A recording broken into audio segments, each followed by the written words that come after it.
السلام علیکم جی. ندیم ملک صاحب جی ہمارے بڑے پوپلر فرینڈ ہیں اور پرانی کولیگشپ ہے ہماری، تقریباً کوئی 22-23 سال کی، اور بہت پرانا اور ریکگنائز چہرہ اور جرنلسٹ ہیں. وہ پاکستان کے پہلے وہ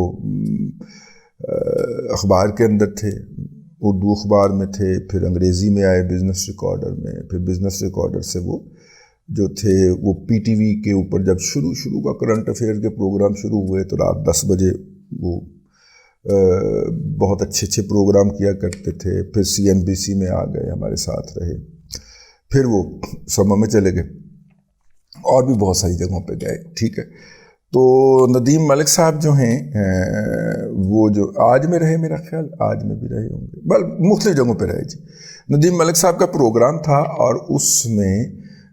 جناب شوکت عزیز صدیقی صاحب تشریف لائے تھے. شوکت عزیز صدیقی صاحب یہ نے ایک کہانی سنائی جو ان سے فرمائش کر کے ندیم ملک نے سنی، اور یہ کہانی وہ کئی جگہ پہ سنا چکے ہیں. یہ کہانی جو ہے وہ ہم نے شوکت عزیز صاحب کی زبانی بھی سن رکھی ہے، ان کے سامنے بیٹھ کے این جی میں تو سیٹے میں بیٹھے ہوئے ہیں. ٹھیک ہے،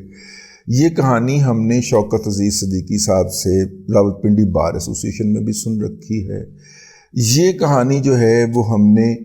وی نیوز کے اوپر ان کا جو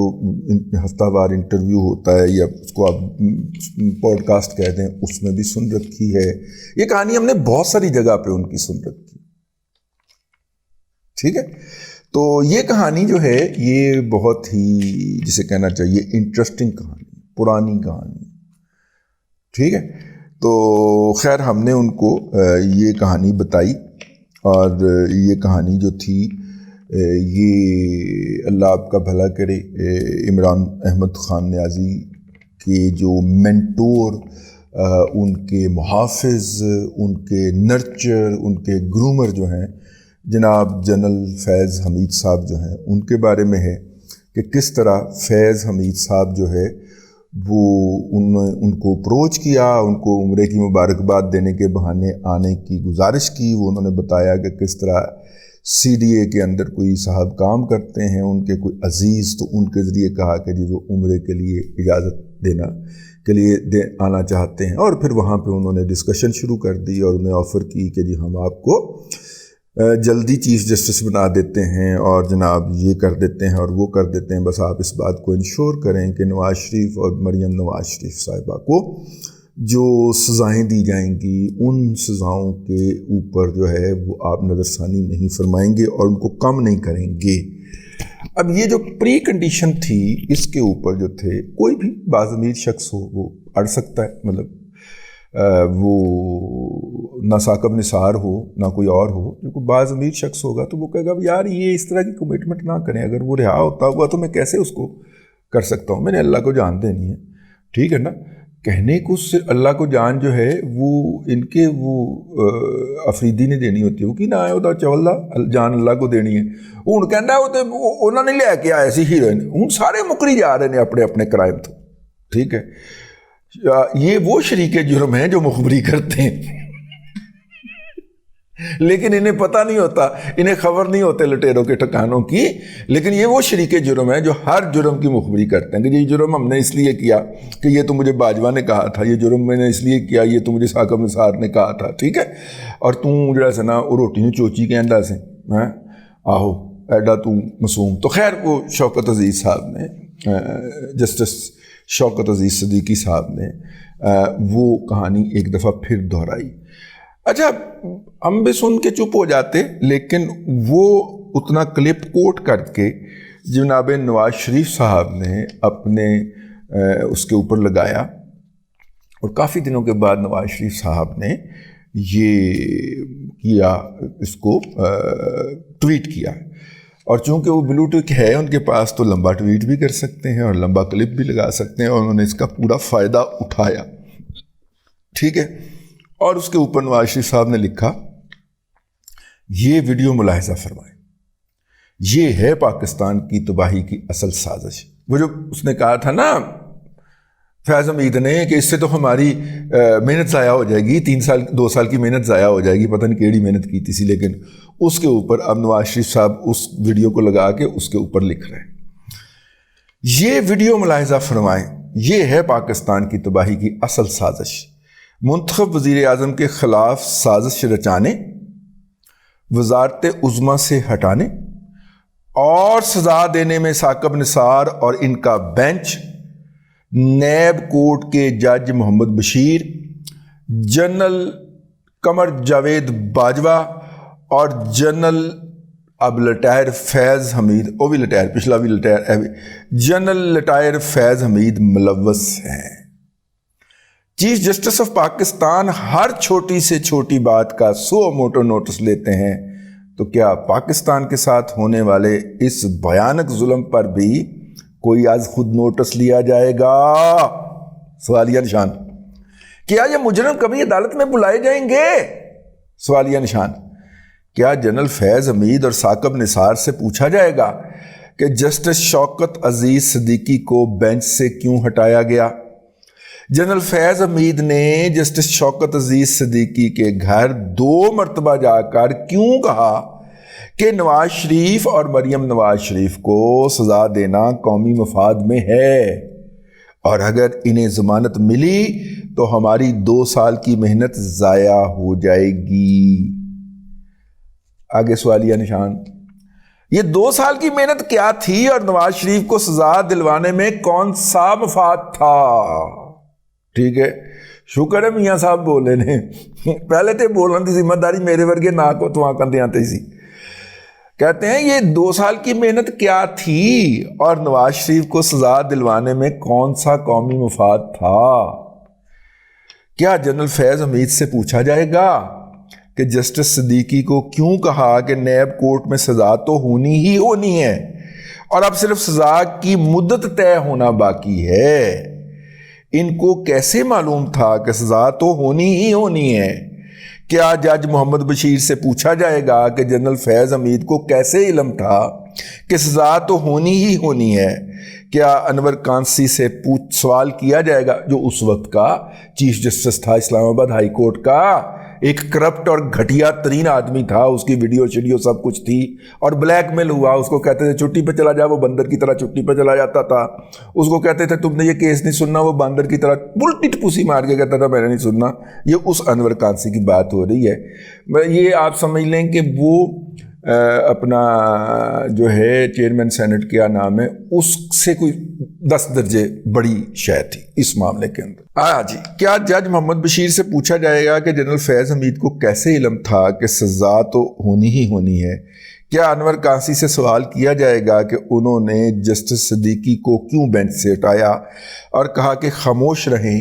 یہ اوپر سے حکم ہے؟ اوپر سے حکم کس کا تھا؟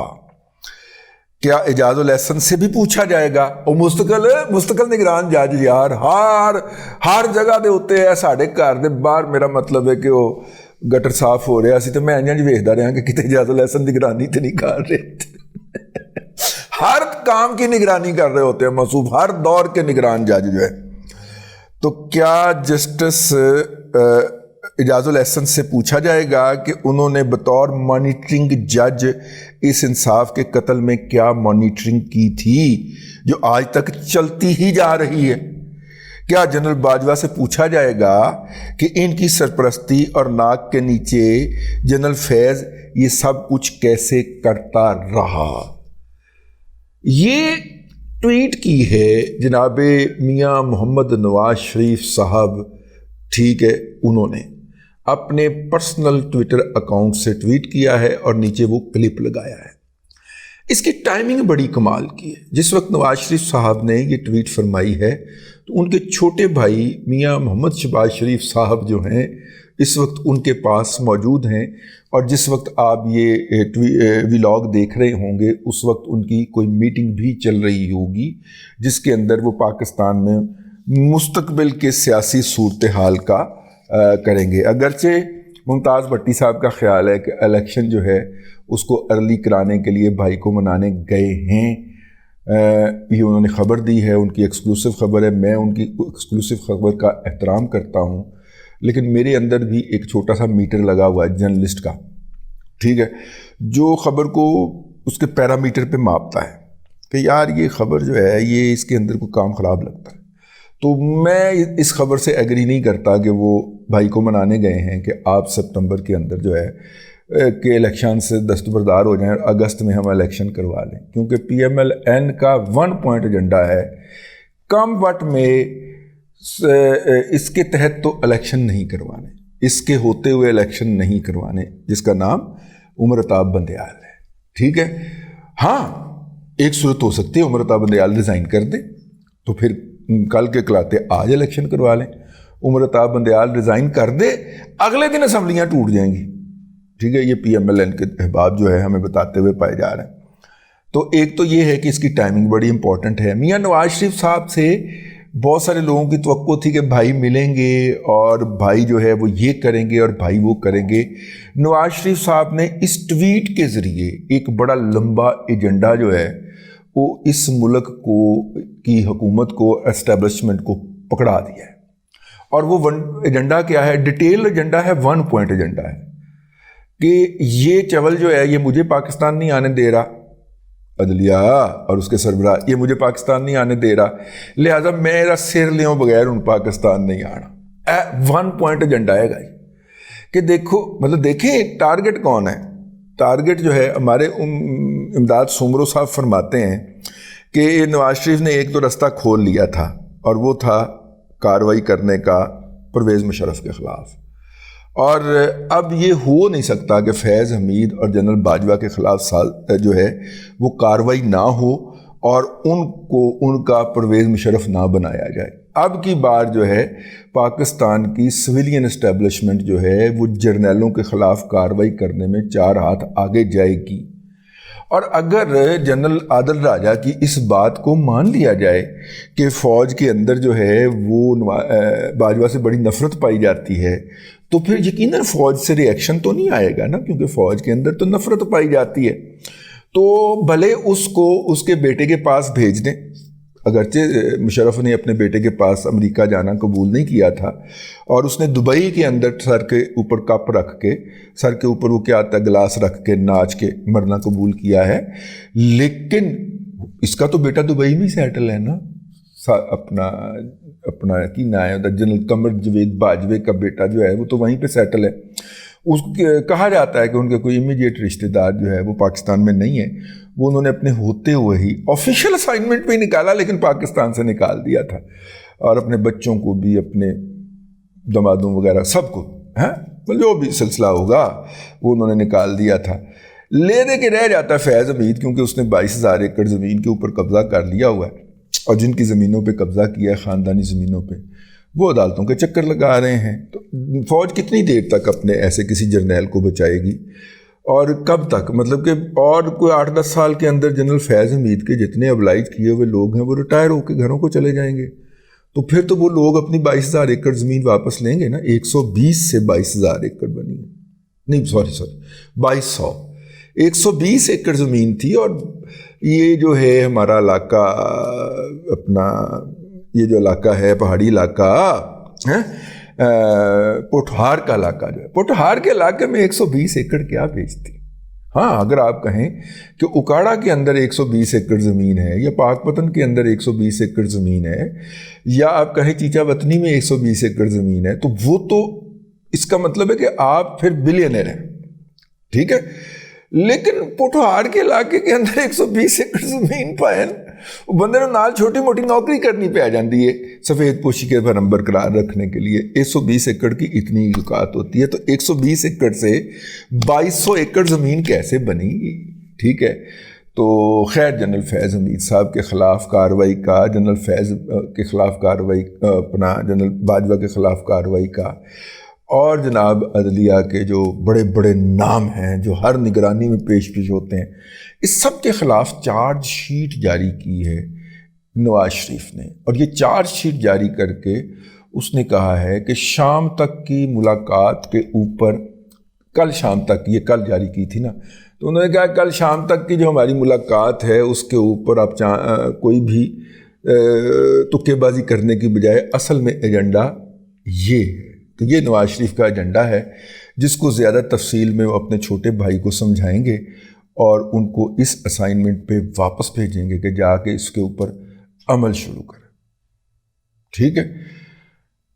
اور ساتھ میں یہ شعر بھی گنائیں گے کہ گر بازی عشق کی بازی ہے، ٹھیک ہے، جو چاہے لگا دو ڈر کیسا، گرج بازی عشق کی بازی ہے، جو چاہے لگا دو ڈر کیسا، جو جیت گئے تو کیا کہنا، ہارے بھی تو بازی مات نہیں، ٹھیک ہے۔ ساتھ میں میاں نواز شریف نے شعر بھی پڑھنا جی، ٹھیک ہے۔ اب تک کے لیے اتنا ہی، اگلے ولاگ کے اندر پھر ملاقات ہوگی۔ اللہ تبارک و تعالیٰ آپ کو آسانیاں عطا کرے اور آسانیاں خلق خدا میں تقسیم کرنے کی توفیق عطا کرے۔